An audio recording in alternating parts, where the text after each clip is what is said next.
What's the link? Oh, actually, like nights. I did. Yeah. That's the same. Nah, see, I've started streaming, but you still can't see it. So this is the live stream, and it just says that it's starting. Shit. Yeah. Oh, no, actually, that was just the delay, so maybe it is starting now. Okay, here we go. Alrighty, how do I get the... Was that two things? Yeah. This is that. That's pretty good, I reckon. That's fine. Because they're going to get the slides up. Oh, it's already playing. Sweet. Should I twist it a little bit? Maybe a little bit to get a little bit more of the screen. Yeah, And then I'll see like how long it takes to actually turn. I think it depends. Like you could be cover. I assume that it will be men. Yeah, but you could be cover research. It's even longer delay on this. That's the thing. Because you need to cover. I'm going to put this here. I think the sound sensor. Do you want to turn it off? No, that's good, that's good. Good? Yeah. Hey Doug, how are you? I think good. This streaming system is like the bane of my existence. I can imagine. It's a lot harder than it should be. You want to I wonder why. But I think it's working at the moment.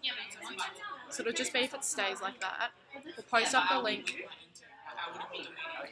after. Do you need to charge it? Nah, it's pretty good. You reckon? Yeah. Oh shit. So Streaming does clearly take a lot. 50% uses it. Yeah. Streaming takes a long. Does anyone have a target for this? Because I just assumed it was like hold out. Anyone have a Mac? No. That person doesn't have a Mac. That's why I like Mac. Do you have a Mac charger? No, I don't wait. Oh, that was really Streaming takes a lot of battery, so and Andrew didn't bring a charger because she has like 6 hours out of this. But it might last like an hour and less. Really? I can plan it on And then you're gonna go home and you're gonna be like, you know, next and then you're gonna blame me. ED emission.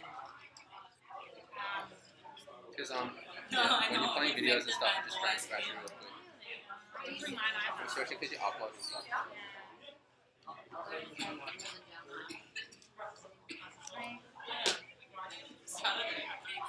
I got so unwell because of COVID. Oh my god, still going on. I started to go in this like myalgia, and I went home.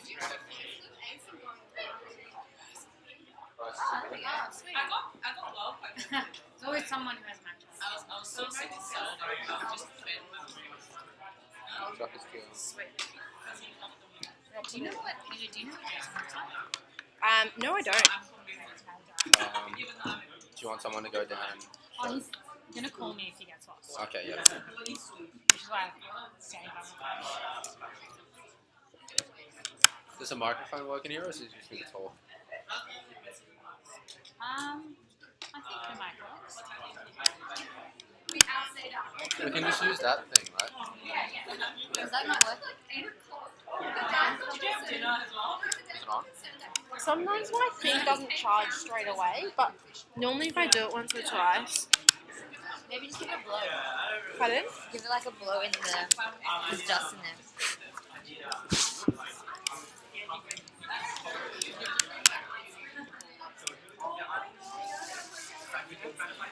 Try this one.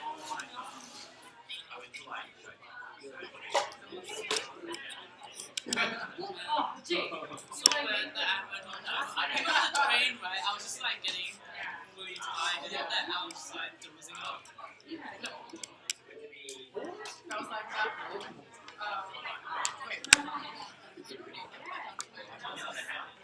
yeah, that was tired. There was so much shouting.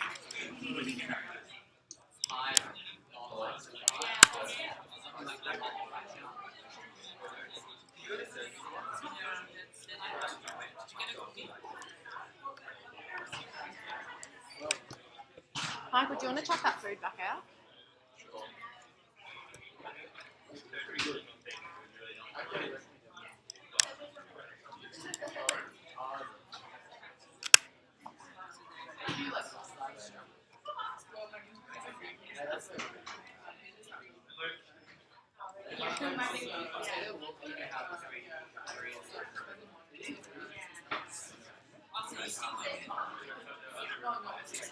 No, it's not working, the charger.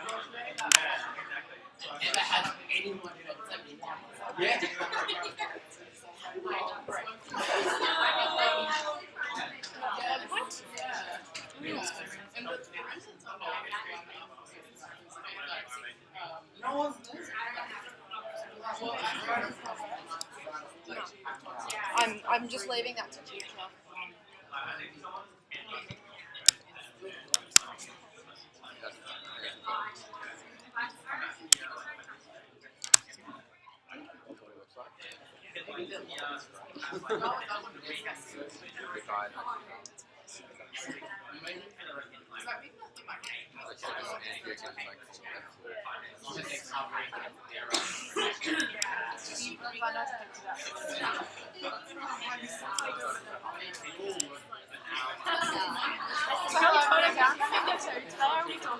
About pre-internship things that are important in regards to Also, I I'm don't actually have any like no economy, so I was like, I should just pay attention. I'm doing this like 2 hours. I'm gonna stop my sister. I was going to my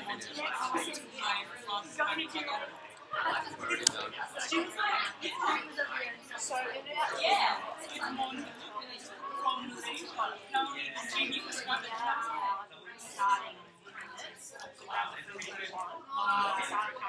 I was so angry. I was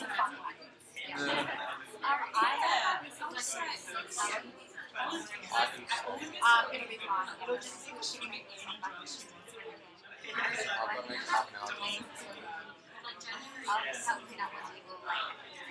That's why the early beginning always not evidence. It's more like Do you want to be like, can you describe some fun?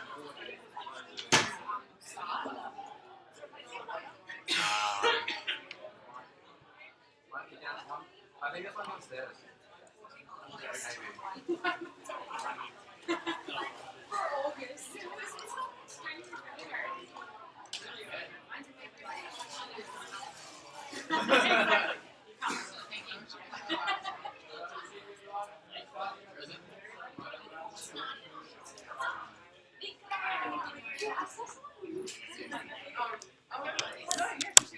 Drink totally.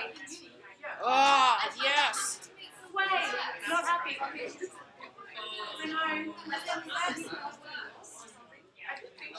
different, but then like I can tell about spaces. Yeah, me too.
Do I need to stop telling my story?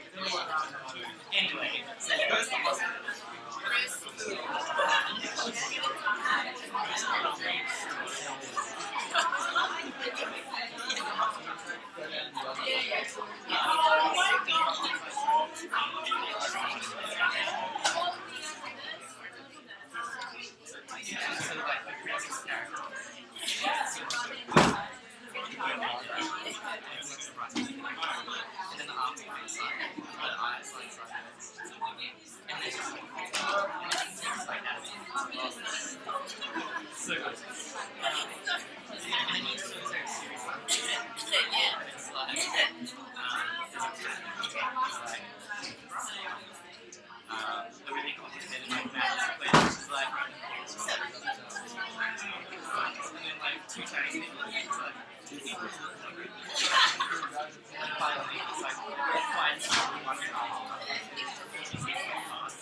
guess given now that you've got your contracts and everything, a lot of the stuff that they'll be talking to is actually imminently like relevant. So hopefully you'll get something out of it. Thanks very much, Andrea. Hi everyone, my name's Anthony. Elise and I are both here tonight from DPM. If you haven't heard of us before, we are a financial services firm. We have always specialised in looking after the needs of medical professionals. And it's for this reason that we've got a really good understanding of the career path that you guys are about to embark on. And we know what advice you guys need at certain stages of your career to make sure you're always putting the best foot forward financially. We do have a wide range of services at DPM. Our core services are tax and accounting, finance, wealth and insurance, and the specialty service areas of legal, property advocacy and self-managed superannuation. So the idea behind us setting up our business this way is so that regardless of what our clients are going through, they've got the confidence to contact a member of their team of consultants and work through any financial matter that they have. Elise and I work in the tax and accounting team as consultants. And a lot of our work with our younger clients is around salary packaging, which I'll be going through in a bit more detail today. But also looking at your tax obligations, tax structuring going forward, especially as you move into private practice. And a lot of the times at DPM, it's a tax consultant that holds the main relationship with the client. So without too much further ado, we're going to jump into salary packaging. If you're at the Pre-Internship Advice Seminar, you probably would have heard about it already. But I'm going to go through the bare bones basics and just explain from the top that the rules around salary packaging are different from hospital to hospital. So what applies to you might not necessarily apply to one of your fellow students. So we really encourage you to get individual and specialised advice around your own packaging. Essentially, salary packaging is a tax saving available to people working in the public health system. As a young professional, it's going to be your biggest vehicle for saving tax. What you're doing is paying some of your expenses with pre-tax dollars. What that means is you don't get $1 back if you salary package $1. You save the tax you would otherwise have paid. If your tax rate is 32 cents, you're saving 32 cents. Hopefully that highlights to you the fact that we don't want you to go out and spend money for the sake of packaging it. We only want to package expenses that we're already going to have. So the next thing we like to talk about is who's involved.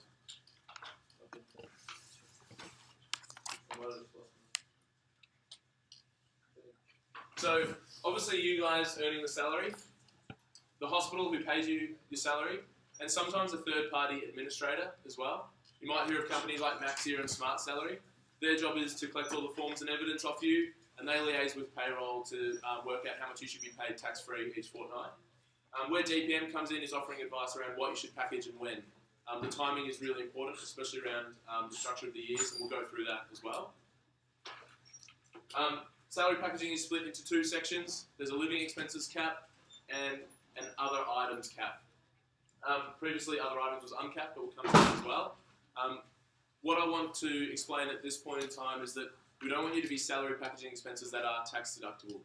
Anything that you can get a deduction for, you can put in your tax return and get the same benefit. You save these caps for things that aren't otherwise deductible. So looking at living expenses, the main three that we see clients packaging and we want you to package are your rent, loans, and credit cards. So with rent, you get a copy of your lease agreement, send it to the administrator, and they know how much you're paying each month, and then you're starting to provide evidence for your packaging. For your credit card, you can pay for anything on the credit card, which is why we think it's quite a powerful salary packaging tool. You submit the statement showing a repayment, and that's it. If you've got a tax-deductible expense on your credit card, you can cross it off. For loans, all you have to do is submit a loan contract or statements showing repayments, and you can package those. Again, a tax-deductible loan, such as for an investment property or a portfolio of shares, we don't want to package. So we're looking at personal loans and your main residence home loan. So it says there as well, FBT year. Important to note that the salary packaging year runs off a fringe benefits tax year, or FBT year, which is 1 April to 31 March. Again, that is going to give us something to talk about in a minute.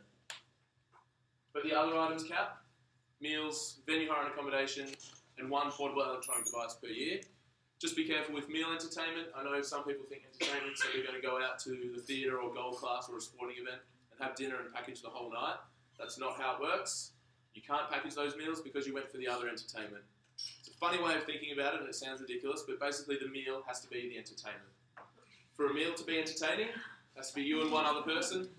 You have to be dining in, and you have to be having a main meal. So no takeaway or drive-through, you can't just do coffee and cake, and you can't be dining alone. Someone has the fun job of looking at your evidence, checking it for 2 main meals. Question. More than one person. There has to be more than one. It can be hundreds. Yeah. If you satisfy that criteria, you can package all the food and drink at the table, sometimes taxis to and from as well. You get a copy of the bill from the restaurant or cafe showing what you had, and evidence of payment, so it might be the FPOS stub attached to that. You submit that to the salary packaging administrator and get that tax-free in your next pay. Venue, hire and accommodation. Anywhere in the world, doesn't matter what it's for. Just bear in mind, if you're going on a conference, seminar or course, interstate or overseas, and you're paying for accommodation that's work-related, that's tax deductible. We don't want to package that. What we're looking at here is really your personal holidays. And one portable electronic device, so laptop, iPad or phone if you buy it outright. If you use it for work, yes, you can get a deduction for it. That's probably only going to be a portion though. If you salary package it, you get the full tax benefit up front in your next pay. So what we say is salary package your first or most expensive one, and then claim a tax deduction for the other ones that you buy during the year if you're buying more than one. So let's get stuck into the timeline for your internship year. Obviously, you know that you'll be starting work in January and you go through to almost February. And then you've got the FBT or salary packaging year that goes from April to March.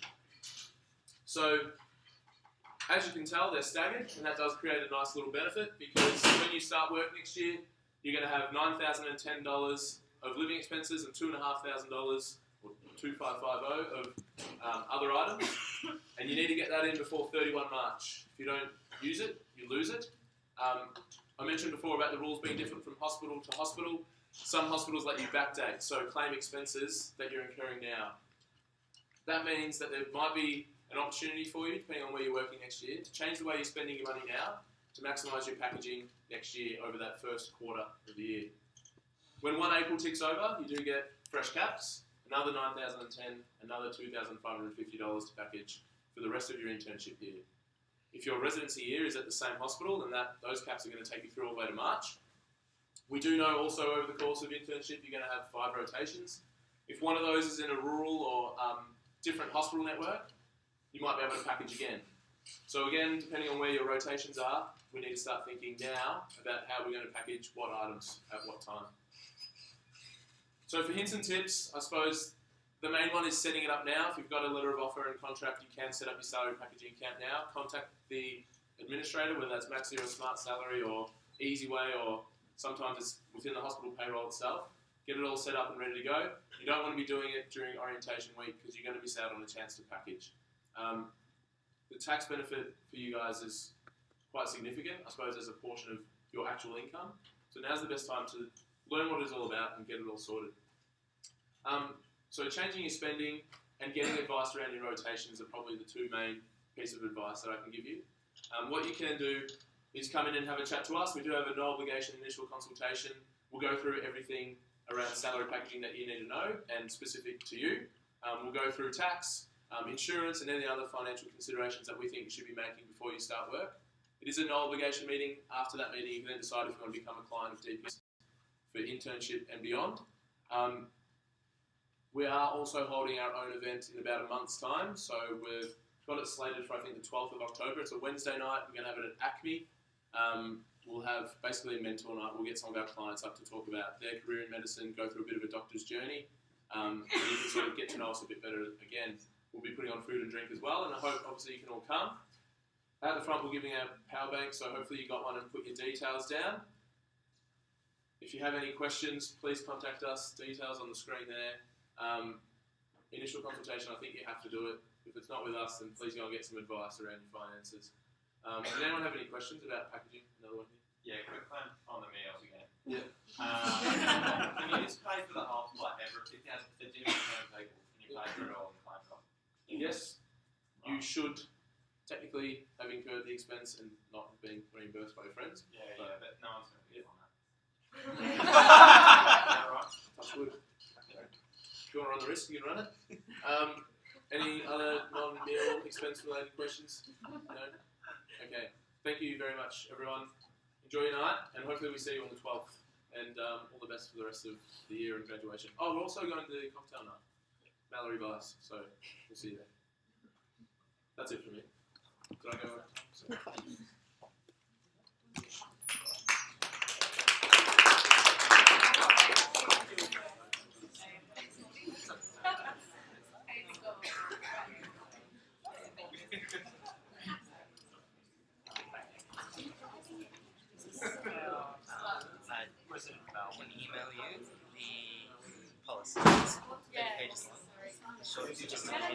backdating. So just one more spot to talk, hopefully a bit more useful information. We've got Ivan and we've got Michaela here talking through Ivan.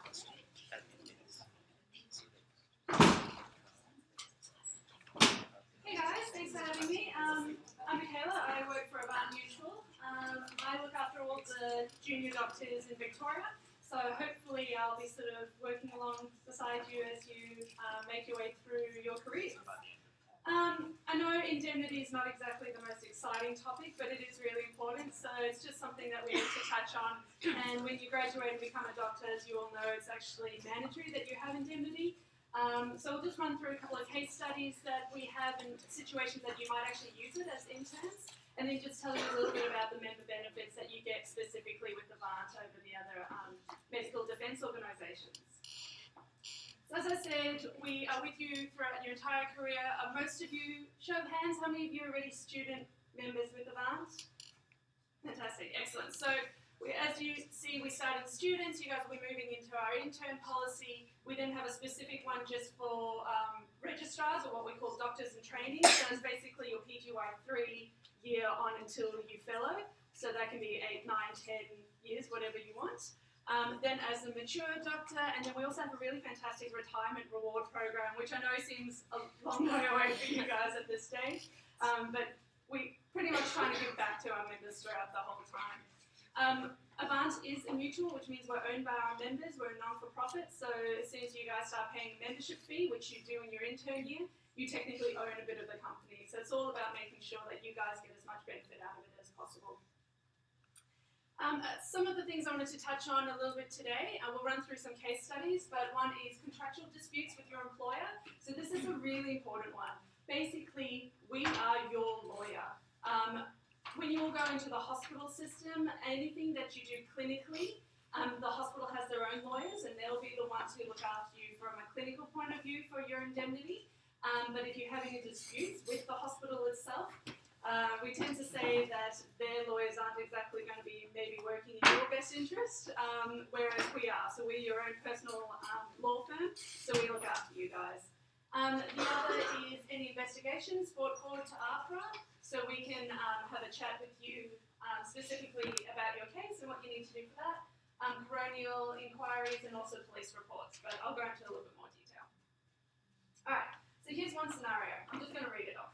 So you're in a regional hospital, 1 a.m. in the morning, and a family of 4 have been involved in a car accident. The family inform you that they're Jehovah's Witness and cannot receive any blood products under any circumstances. The 10-year-old child is severely hemorrhaging and needs urgent blood transfusion or he'll die. And due to the time, there's limited staff at the hospital to confer with. This is actually a case that we've had recently. It was a case up in Brisbane. We changed it slightly. The one in Brisbane was that he actually needed a liver transplant, and they were trying to decide whether or not he should get the blood transfusions. They go with that. But this is something that could very easily happen while you're on shift. Basically, we have a 24-hour, 7-day-a-week emergency hotline. So if there's something like this where you're not sure ethically where you stand, and it's really critical, you can just call us up and we can talk you through it over the phone. Our risk advisors, they're actually doctors themselves or lawyers, so they'll be able to tell you where you stand ethically. Just out of interest with this one, you can actually apply to the courts straight away and see if you can get a stay on the parent's decision and go ahead and interact with the child from an emergency point of view. So there is things like that you might need to know. Continuing on, there's a delay in treating the mother due to the 10-year-old's condition. The mother deteriorates and later dies in theatre. The hospital reports the death to the coroner, who contacts the local police and asks them to arrange a statement. So the police arrive in the hospital, it's the middle of your busy shift, and they ask you to write a police report. So it's really important for you to know, again, I mean, the answer to most of this, as you can imagine, is call Avant or your medical defence organisation. But you have the right to refuse a policeman when they come in on your shift. You have the right to do a report in your own time. It's also really important if you call us up, we'll be able to tell you what you maybe should or shouldn't include in that report. So usually we we can just sort of tell you the general outline so they don't have to keep coming back and asking for more and more information. You can just write the letter and include everything that you need to in that.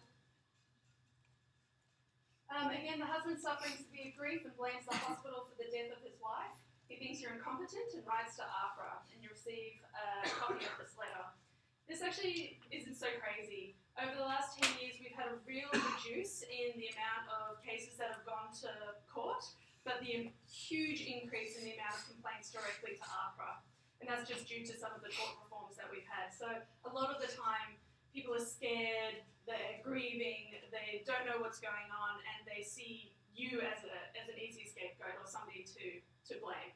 And it's really easy to write a letter to AHPRA.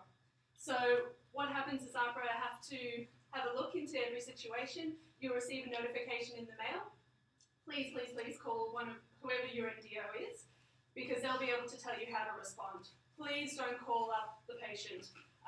We suggest that you talk to a supervisor in the hospital and just get that support around you as well. There's also certain things that we could say in the response that you write to them. It's okay to say sorry without admitting guilt at the same time. So there is a way of saying, look, I'm really sorry that this has happened to you and that you feel this situation has happened, and we'll work together. 62% of all complaints that come through are based on communication issues. So it's about acknowledging the person's complaint that they've had and working with us to get through that. This is another one I put in because I think it's really important for you guys to know how your documentation really can either make or break you. This was an actual letter complaint that we had. So kindly see the hall who would like to be sterilised, yours sincerely. The patient opened up the referral letter, ran back to the doctor and said, how dare you, blah, blah, blah. The doctor then said, it actually says above, please see the above.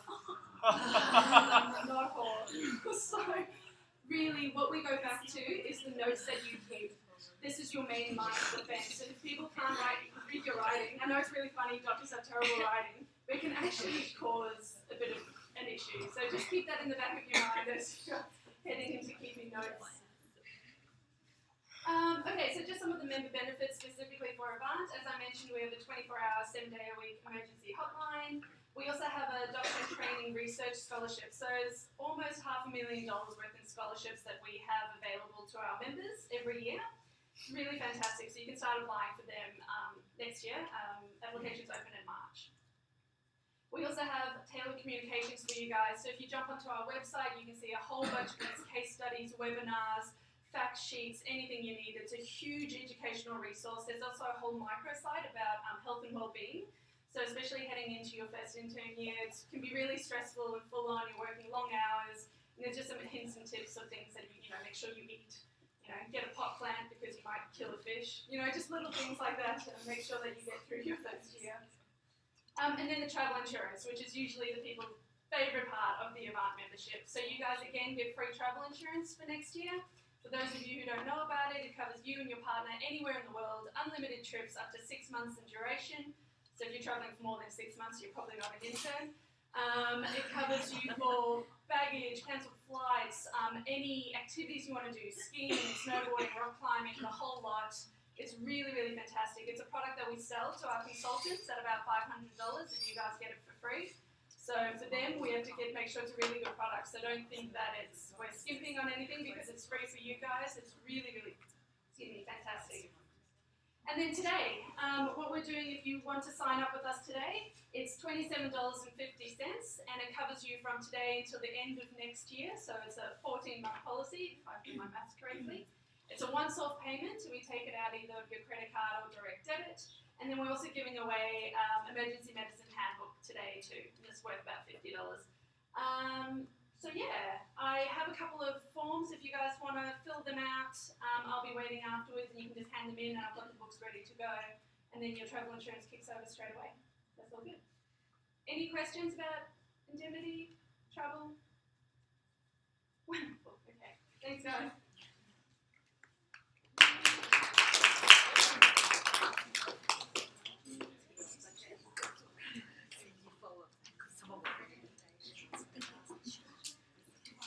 Anyone need a form?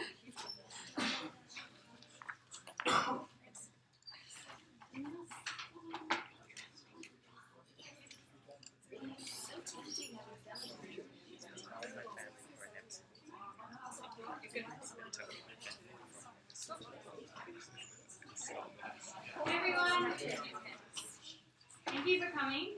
Thanks to Avant and DPM. Now we have Jason here. He's a registrar at Austin for ICU and ED. So he's come to talk to us about fluid balance. Maybe. Maybe. One part of internship, so please make him feel welcome. I would probably suggest at this stage if you want to take a few minutes to go to the toilet or get some water, it'd be a good idea. So I will quickly try and work out what that is.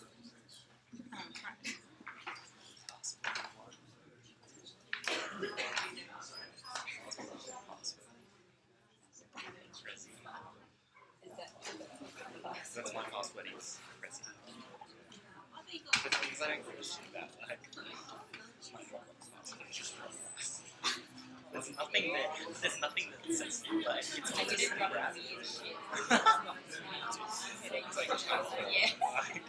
me in jail. I'll be in jail, like.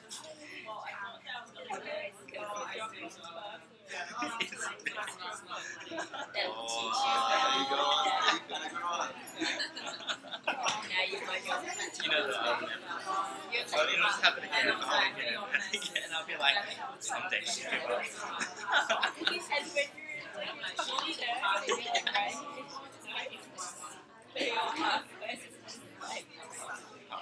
Intern.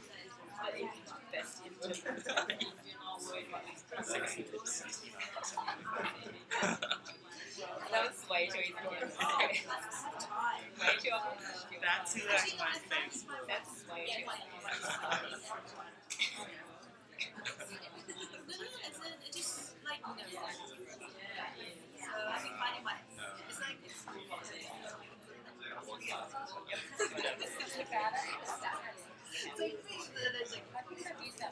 I wasn't also an atheist. So many things wrong.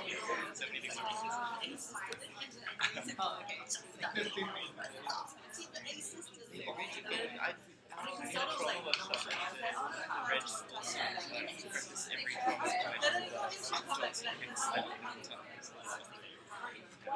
not even most given her. I was like, what is it? I know. I'm not. I only just finished breaking it down. Yeah, eventually I'll get around to it. Did you read it? The rest of it.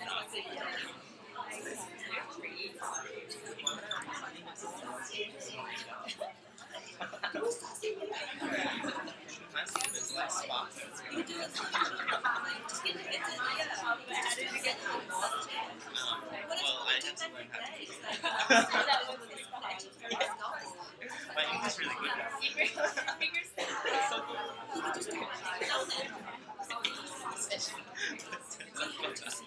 It worked, right? Is it? I learned not how to play it.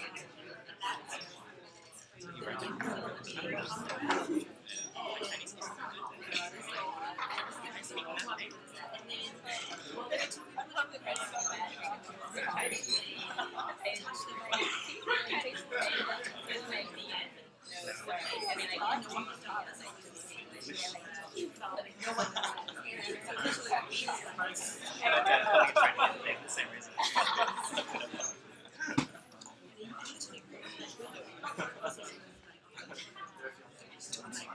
If you come that way, you can see it. Anyone are we waiting on or just crack on with it? Alright, so I've been asked to come and talk to you guys about fluids today, primarily. But I thought we'd start with a little introduction. So I guess the goal of any of these sort of lecture series is not necessarily the same as what you get during uni. It's not about learning hopefully a whole bunch of information. It's sort of trying to get some practical advice to give you guys a way to approach a patient when you go and see them. So just quick show of hands, MD4s. Are we all? Okay, cool. There you go. So in a few months, this will be what you guys end up doing, this sort of stuff. Okay. I guess the other purpose for this now is it's a place that I would say it's relatively safe, but it's recorded and probably sent to the internet somewhere. But in theory, to ask any questions you want, okay? There's no such thing as a stupid question. If you're thinking it, someone else probably is as well, so you might as well get out with it and we can go on from there. And really, it's all about trying to make you guys comfortable.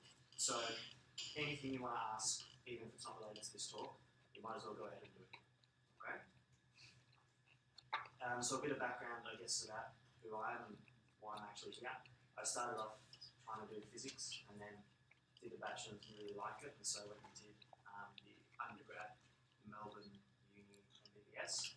Then I graduated and I was sure I wanted to be a surgeon, so I went off and did the diploma in surgical anatomy, the cardiothoracic component to that, and then decided I didn't want to do that, and then joined up to the ICU and the ED colleges. So I'm now a dual registrar, and in the meantime I've gone off and done the ALS2 instructor course as well, just to beef up the CV a little bit more. Unfortunately, I have no conflicts of interest, so if I work out a way to get paid to do this, I will. But otherwise, everything here is my opinion alone, and it's based on things that I've read. So I would strongly recommend that, not only for my talk, but anyone else, go back and read something after you hear something. The amount of times that someone senior will tell you something and then you go off and say it somewhere else and you look like a real idiot and they were wrong. So double check everything that gets told to you from now on. But I guess we're talking about fluids. And really what you guys want to know is why you should use fluids, what fluids are you supposed to use, when you're supposed to use them, and how. So I did say it was actually going to be very practical, and here I'm talking to you about history, so I sort of apologise, but this is, I guess, going to be the start of the talk. And we start all the way back with the first guy that did fluids. You can sort of relax, don't write any of this shit down, these all come to you later, and I don't think you care about this guy anyway. But really, what's worth noting is that he was the first guy to ever use intravenous fluids, okay? It was back in the very early 19th century when cholera was basically running through all of Europe. And it says it on the screen, but how do people die from cholera? Yeah, I heard something, and so I think it's up that way. There you go. Hypovolemic shock. Yeah. So you basically crap out all your blood volume in fluid, you vomit out what's left over, and then you die. Okay? Now this guy, Thomas Latta, noticed that patients seemed to be losing a lot of that water, surprise, surprise, and he decided he'd try and replace it. So first he tried actually doing intra-abdominal replacement via some big sort of pump catheter, and it didn't really work too well. And then he decided that he might actually try skipping the middleman and go straight to the veins. So this is a letter that he actually sent to the Lancet, and as much as I hate sort of reading from a big slide like this, I think it's worth doing in this case, just to identify and totally highlight what he did. So the first subject of experiment was an aged female. She had apparently reached the last moments of her earthly existence, and now nothing could endure. Indeed, so entirely was she reduced that I feared I should be unable to get my apparatus ready ere she expired. Having inserted a tube into the basilic vein, cautiously, anxiously, I watched the effects. Ounce after ounce was injected, but no visible change was produced. Still persevering, I thought she began to breathe less laboriously. And soon the sharpened features, the sunken eye, fallen jaw, pale and cold, bearing the manifest impress of death's signet, began to glow with returning animation. The pulse, which had long ceased, returned to the wrist. At first small and quick, by degrees it became more and more distinct. And in short, space of half an hour, when 6 pints had been injected, she expressed in a firm voice that she was free from all uneasiness, actually became jocular, and fancied that all she needed was a little sleep. Okay? It's sort of ironic because she died a few hours later. She had another episode of diarrhea in the park there. But this highlights exactly why you should use intravenous fluids. Can anyone try and tell me right now, for a flake chocolate, what exactly is he done here? What has he treated? Hypovolemic shock. Yeah, hypovolemic shock. Good. Almost. Okay.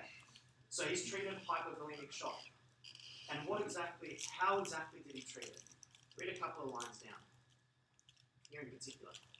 Ounce after ounce was injected. That'll be honest, I don't know how much an ounce is, but I assume it's a pretty small amount, right? It's not going to be a huge, like, litre. So he did it slowly, cautiously, and he watched. And what clinical signs did he see? Breathing got better, sharpened features, the sunken eyes, they're not cold anymore, pulses come back. So those are all the sorts of things that you want to be thinking about when you're potentially giving someone fluids. You know, not everyone's going to be dying like this, but those are the sorts of things that you might see. Okay? Then we go to this guy. Anyone know who he is, other than Oliver? Frank Starling. Yeah, exactly. Frank Starling. Anyone know what the Frank Starling curve is? The strength of the contraction is proportional to the amount of green light or the stretch. She's doing a big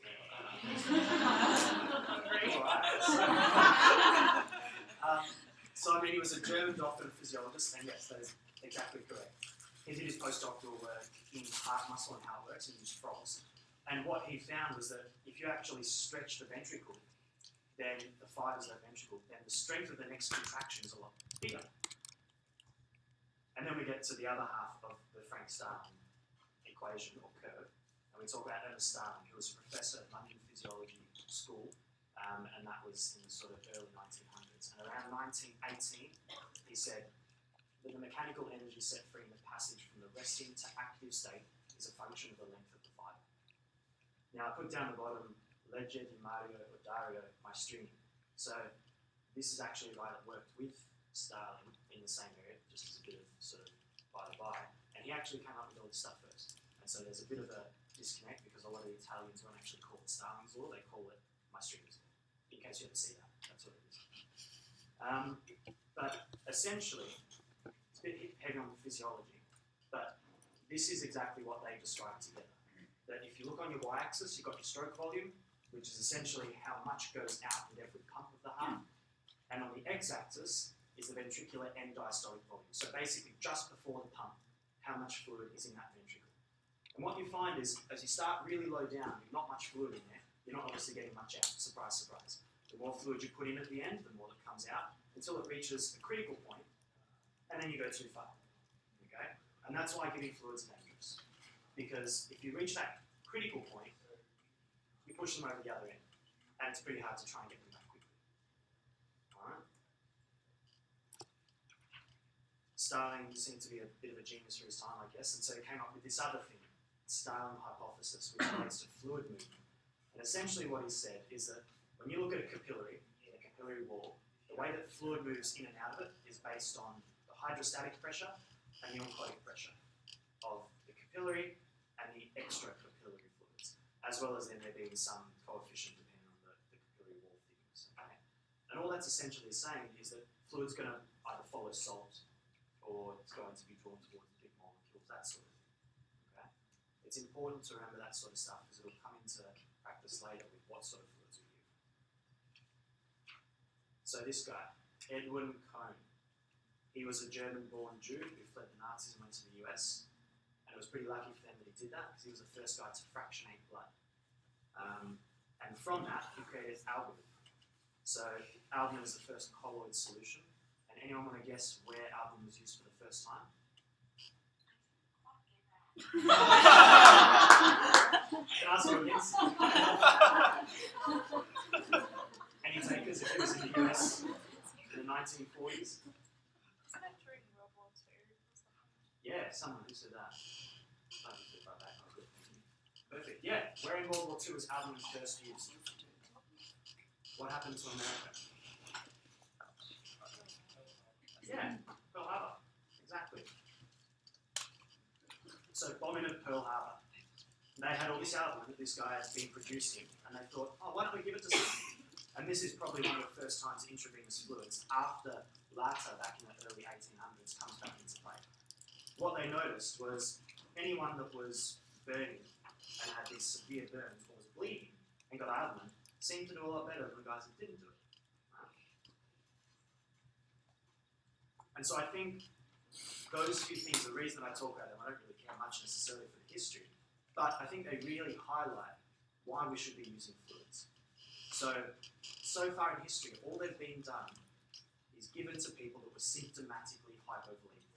In cholera, it's because of the dehydration. Burns, because you're losing volume through now your open surfaces, and bleeding relates to this. Okay? And we'll come back to all of that later. But first we have to go through what fluids. So what sort of fluids are there? You know, I'm going to throw out some broad categories of fluids. Crystalloids and colloids. Perfect. All right. What crystalloids do we have? Hartmann's good. There's one. What else? Might kill people. Yeah, so, what else we got? Normal saline. There's another one. Good. Any others? Yeah. Sure. Anything else? Yep. Good. There's one. Oop, no. And what about the colloid side of things? What have we got? I'm not giving you Hartmann because I've already said that. What else? Yep. Gelafusum. Is that you? Yep. Good man. What else? Anything? It's a bit unfair because we don't really use them anymore. But starch-based compounds. Okay? But we'll go first to the crystalloids because these are the ones that, by and large, you're going to use and have access to as interns, as residents, as registrars, unless you really do critical care specialties. So the whole idea, if we're trying to replace volume loss, then we really want to replace what's being lost in the volume, right? So, say blood necessarily aside, because it's sort of separate, this is what makes up your plasma. And so as you can see, a lot of the solutions are actually trying to imitate plasma somewhat. Now, normal saline doesn't necessarily, because it's essentially what was made by Larts back all the way then, and people just putting their brand name on it. But the other ones try to actually mimic plasma, so that you're giving back the same sort of stuff that you're losing. Now, does anyone know what the problem with giving a lot of normal saline is?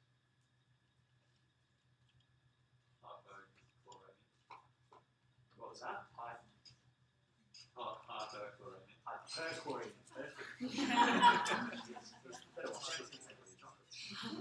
Hyperchloremia, yeah. What does hyperchloremia do?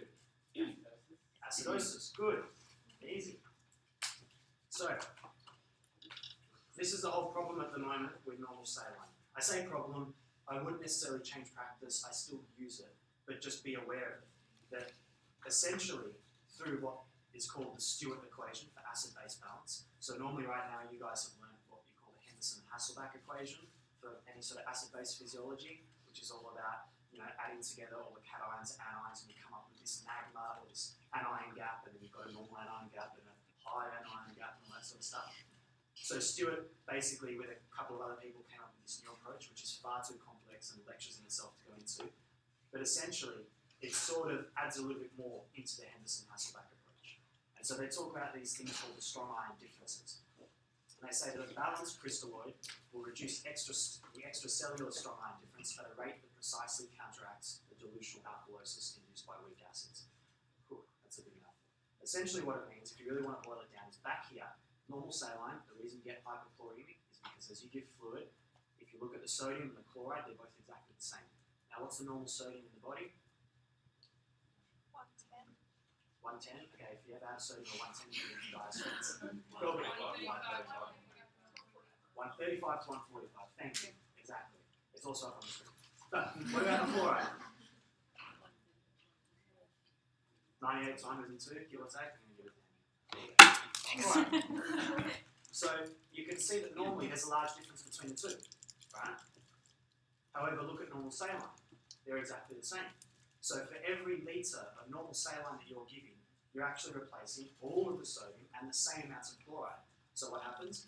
Your body then goes on into diuresis, it gets rid of fluid. What goes out when you get rid of excess fluid? All of your solutes.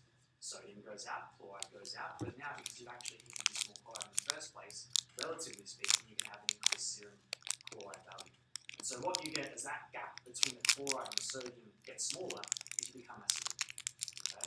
So that's why some of the other solutions, like Hartmann's, has a bigger gap between the two, and they've got lactate in it. Anyone want to guess what the lactate does?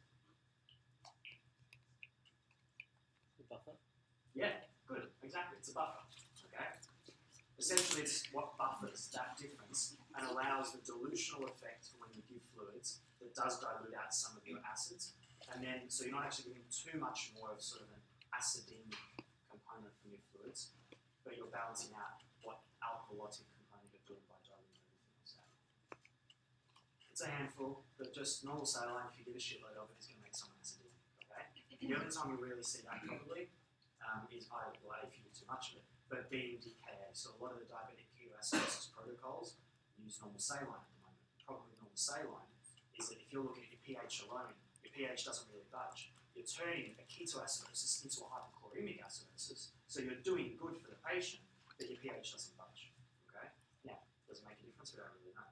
But at least now you know what you're doing. So then we come to the colloids, which is the other brand. Okay?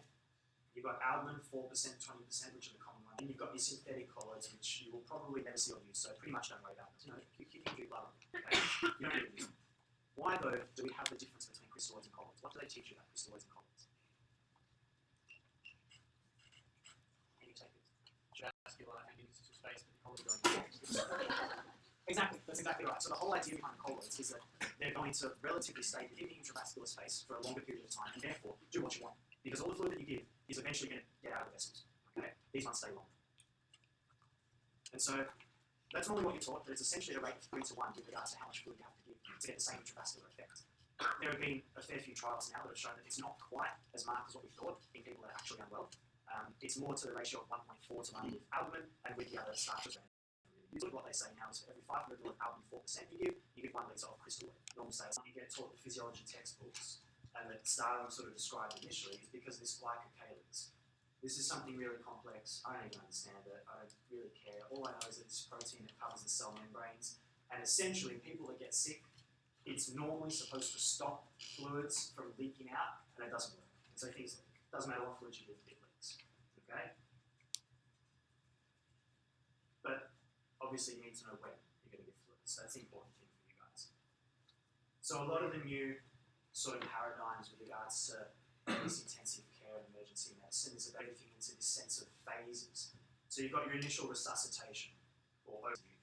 And in that time, your goals are essentially to maintain an acceptable blood pressure and to do any life-saving procedures that you have to do.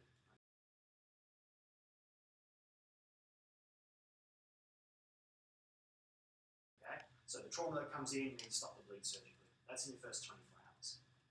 In your next 2 days after that, your goal is essentially to keep calm, let the body do what it has to do, let it get oxygen to all the tissues, and if you have to, you help that by essentially making the heart pump a little bit better.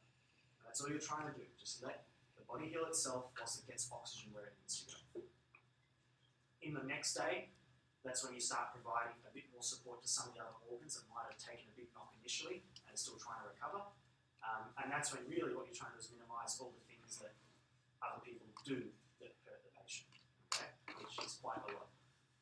And then the very last phase is when you're trying to get out. And that's when you're trying to basically get someone who has been sick, acutely unwell, you've recovered most of their organs, and now you're getting them back to going home, okay? And this is when you start taking fluid off very aggressively. And so it leads into the salvage phase, which is essentially what you guys are going to be asked to deal with, which is fluid bolus therapy. So the idea is that you give fluid to a patient that has undifferentiated hypertension, in brackets, or severe sepsis. Okay? This is the theory behind fluid bolus therapy. It's not a good thing to do, but this is the theory. Okay? And the reason, or the way you do it, is it's a fluid challenge, or in people potentially who exhibit fluid responsiveness. Anyone know what a fluid challenge is? That's exactly what it's saying. How much fluid could you give in a fluid challenge? So if I could break chocolates into half, well, you're basically correct. It's just that, okay? Now, with regards to actually why you want to give this fluid, this is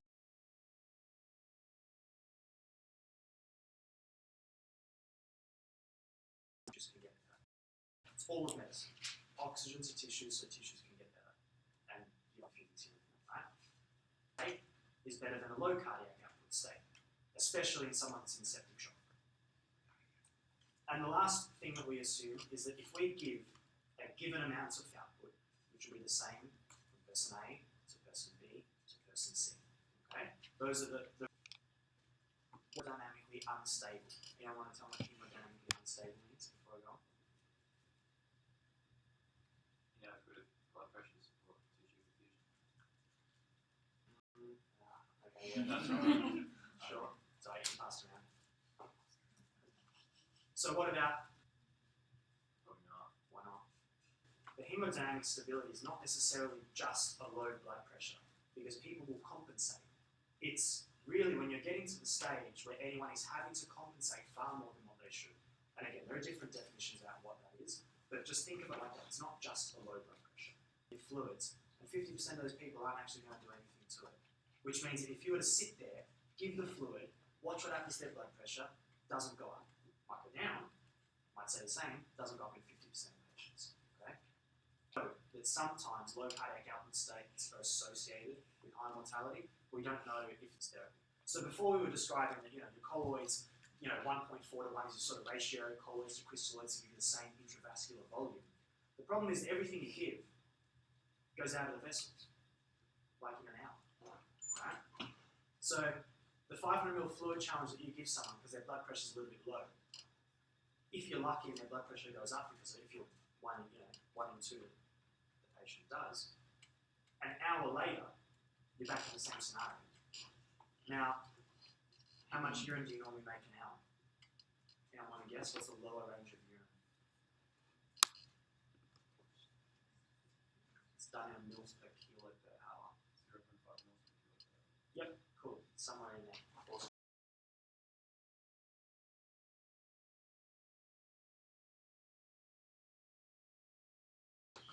So 0.5 mils per kilo per hour is essentially how much urine, that's like your lower order of how much urine you should be making. So if you extrapolate that out to like a 70 kilogram man, that 70 kilogram man we always use, it's 35 mil an hour, right? So if you give 500 mil of fluid, and in 1 hour, you're going to get all that fluid that gets out of the intravascular space. Essentially what doesn't get out will either go, what gets out will either go into your tissues or out in your urine. If you're going to put out 35 mil, that's your baseline. Let's say you're well hydrated, put out 70 mil, or even better, 100 mil. That still means you've got 400 mil of fluid that has gone somewhere else in the body. And where is that somewhere else? Lungs, liver, pancreas, brain, all the other organs. Okay? So essentially, every time you give someone 500 ml of fluid, what you're doing is an hour down the track, giving 400 ml of fluid in all their other tissues. Right? And as you can see, it actually, in critically ill patients, does it essentially with more efficacy, that it leaks out even further. 2-year-old, she's got this low blood pressure, and I give her a couple of boluses of fluid, and she gets a bit better, and then it sort of drops again. Yep, I know that's going to happen, cool. And then the nurse comes up at like 2 in the morning, and she's like, I'm going to have to call. He's like, less than 90.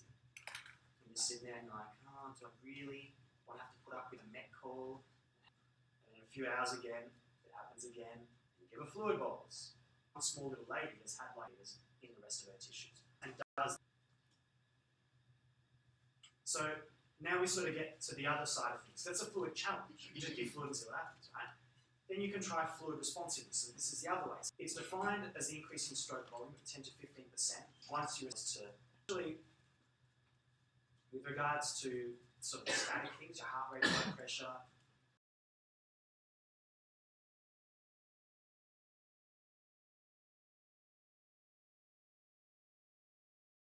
If you push someone to you'll see everyone will, oh, that's probably to see if you actually think it is or not.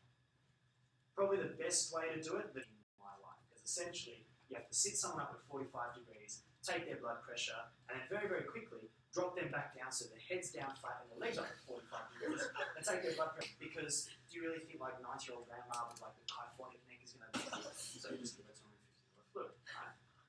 Sets to do it, and there's not ultrasounds everywhere. So that's the problem with fluid responsiveness. It doesn't mean that it's going to do anything for them. So just because you're going to get an increase in your stroke volume, that doesn't mean that you're actually going to get better. It doesn't mean that you're actually making that person any closer to getting fluids. If you think there's going to be so signs of end-organ malperfusion, despite before, okay, that's a good one. Falling, you're not going to have central venous output that gets better. An increase in blood pressure or MAP or whatever. So now I've basically gone through and told you that on the wards. Okay? So the first thing is body weights. Again, outside of ICU where you've got time to sit down and think about all these crappy weight. But in theory, this is the way you should be dosing fluids, doing everything based on adjusted body weight. Okay? A simple guy minus 100, if it's a woman minus 110. Okay? And then you've got your ideal body weight roughly. If you want to do your adjusted body weight, ideal body weight, the difference between the actual body weight and your ideal body weight, multiply that by 0.4 and add it to the ideal body weight. So you can see why no one cares. Theory, what we're going to use as interns. You all do surgical rotations, you all do medical rotations, where you'll get asked to write someone for maintenance fluids. So what exactly should you write someone up for? Anyone want to take a guess? First, let's take a step back. When would you write someone up for maintenance fluids? When they're not replacing it orally. Good. So when they're fasting. When else would you write someone up for maintenance fluids? When they're losing it faster than they can take. Otherwise, not really many other times. Okay? So really, your fluids that you give after, say you never have to give any again. So we'll look at, say, a surgical patient who's fasting for an operation tomorrow. You have to sit there. Essentially, your insensible losses are open abdomen, which you'll get sometimes those people have the recurrent laparotomies and washouts and they put the fat dressing on. That counts as an open abdomen. It's 1 ml.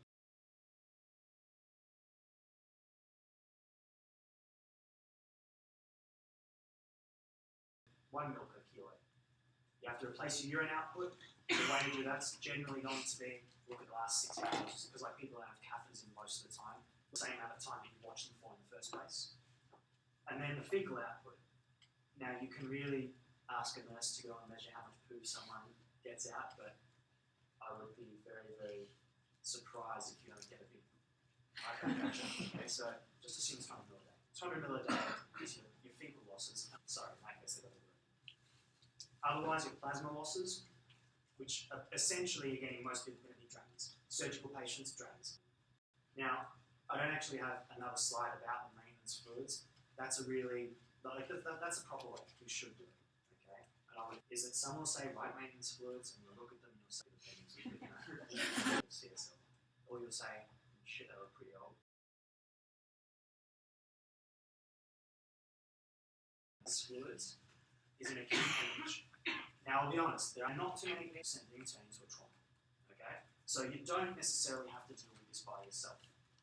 But the only thing that I will say, to get extra brownie points, whatever, don't give them crystalloid. Okay? If you can survive that long, get platelets, and you give it back in a 1-to-1-to-1. You have to deal with it. If you've ordered it already, and someone else comes in, you look really good.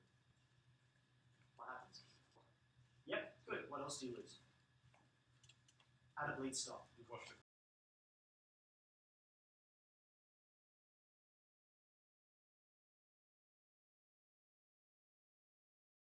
Placing red cells that you're going to leak into an abdomen with, for what it's worth. Principles for fluid resuscitation are quite simple. 20 ml per kilo adjusted body weight is your first fluid loss, and see what happens. So again, normal standard person, somewhere between 1 to 1. If you're not getting those and any response to that, if you're still hypotensive, you're still shocked, the patient still is some form of you will see someone say, we've given 4 litres of fluid, but I really think this is going to be the litre that's going to do it. Is actually surprising. Like, they do it all the time. They just keep doing it, because you don't want to give more than if you give that, then you've got to take them to an HDU, and you've got to put an art line, and it's tough, but it's what they do.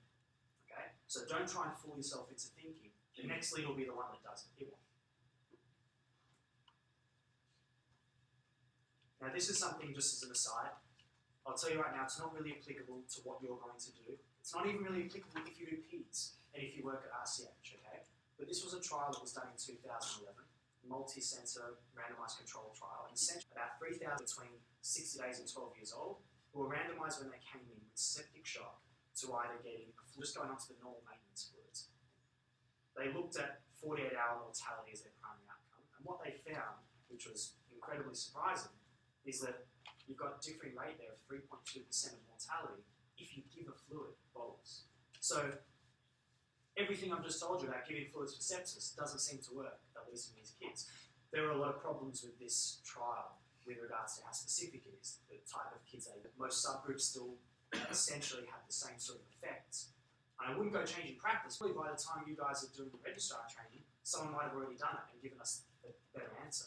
And you might be giving a lecture saying don't give fluids in sepsis. But that's something to think of. So I guess the take-home messages I apologise, it's supposed to be an easy lecture where you just get told to give a litre of fluid to everybody and you give everyone, like on the ward, 250 ml or whatever. But the take-home message is that you should only give people fluids if they've got symptomatic hypovolemia. Try and work out what fluid they're losing and try and give back that fluid in particular. Any use of a fluid challenge outside the salvage period is pretty questionable. If you have to use a crystalloid solution for whatever reason, I would suggest using one of the buffered solutions, so CSL, hardens. Plasmolite will make you a bit more alkalotic. The only exception being that in sepsis you use albumin more preferentially, and in traumatic brain injury you definitely don't use albumin. It's totally contraindicated. Okay? And if you really want to be fancy around the edges, if you've got someone that's alkaline, you can give them normal saline and they might get a bit of an acidotic response. Because he picked up all of that right at the start. You replace fluids that are being lost rather than doing it for any other reason. And if you watch the patient closely and do it slowly, you'll get the response you need. Any questions? I think a common ward call that I see is the elderly patient with heart failure who's got low blood pressure. And I think I do see people giving sort of like a fluid challenge in that scenario. Is that? Look, it's generalising. I can't tell you specifically what you're doing. But if you've got someone with heart failure, they're elderly, and they have a low blood pressure, I would probably say that unless you have definitively worked out that their normal body weight is 70 kilos, and that's what they weigh every day, and now they're 65 kilos, chances are that it's not fluid. Okay? So people will give it because if you give. Any other questions? So, you know, those patients like you see, ICU patients, once they stay in for more than about a week and a half, they all get puffy arms, every single one of them, because they're giving too much fluid through all the antibiotics and all the things we give. In that case, you've got to lump it, because and if they're intravascularly deplete truly, you have to replace that volume with something to get those oxygenated hemoglobin molecules to the tissues. So you're going to have to do it. Okay. Now, do you replace it with just a little bit and augment it with some other vasoactive medication? Sure, maybe those are options. It depends on a whole other bunch of physiology. It's not really something that I would say you don't generally have to deal with, but it's hard. It is really hard, and every patient you see will have something difficult about their physiology. So, whatever shot you can will help. Anything else? Is it ever reasonable to use 5% dextrose? Like in diabetes, but like really normal steroids every day, based on like hypernatremic and stuff? So if you're giving some dextrose, what's it going to do to their blood sugar level? What's in dextrose? Sugar. So you're going to bump it up again. Too far, or you're trying to basically hold how quickly it comes down, and you give dextrose supplementally so that you're clearing ketones, because that's the problem, not the blood sugar level. The blood sugar too. So you do give it, but it's not necessarily water that you're giving someone when you give dextrose. So it's not really used too much as a presentation. Any other questions? Yeah. Yeah. So essentially with DKA, your definition of DKA, diabetes present greater than 1.0, acidosis. So you've got to have a pH of less than 7.3. Alright? So your beta cells shoot up really high. You're acidemic, so your pH when they come in, they'll be like 7.1 or something. Their ketones are high. You replace all of their volume with normal saline. And what happens is, whilst the ketone, because you're treating it with insulin or with all the other therapy that you're doing, the chloride level in their body is increasing. And because, again, it's difficult because it's not necessarily taught in med school, but determinant for your acid-base status as your. Now, again, some people say it doesn't matter. It might not, because you don't really look at the acid in it. That's not what you treat. You treat a whole bunch of other things. But it's something that does happen. So that's why I wanted. Any other questions? Afterwards, I'm more than happy to answer anything you want. Any questions not about fluids? Any concerns? Who's playing Jason again?